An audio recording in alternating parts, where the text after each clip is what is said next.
first thing that we need to understand is where the jobs are going to come from.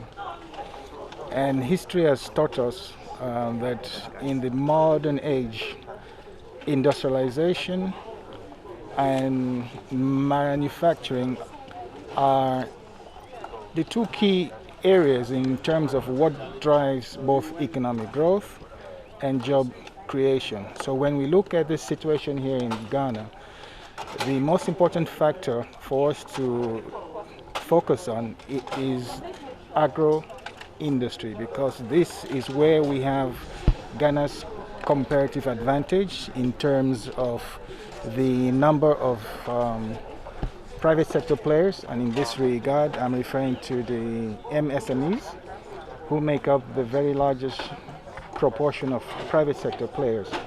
These are very important as far as the capacity of the economy today to sustain both job creation, generate income for the future.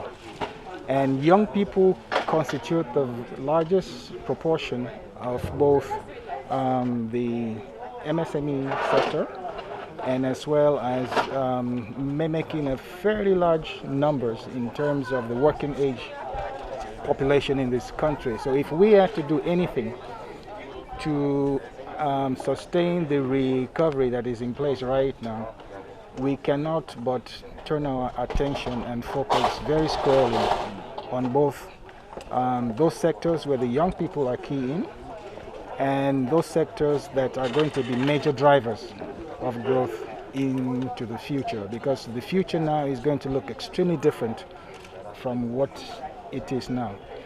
This is not to underplay the importance of ICT.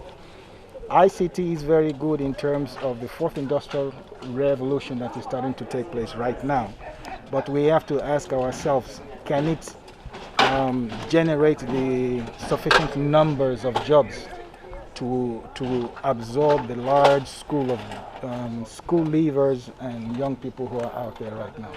The industrialization effort is commendable, but I think strategically we have to look at what is sustainable and what will leave no one behind.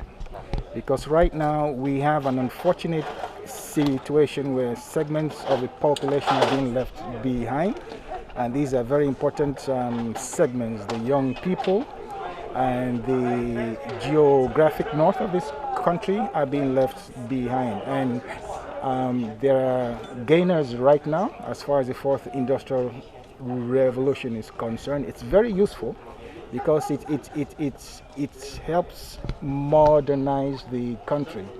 But if the country wants to remain on a sustainable path of growth, if the country wants to leave no one behind in its development efforts, if we are to have a situation of prosperity, then we need to focus.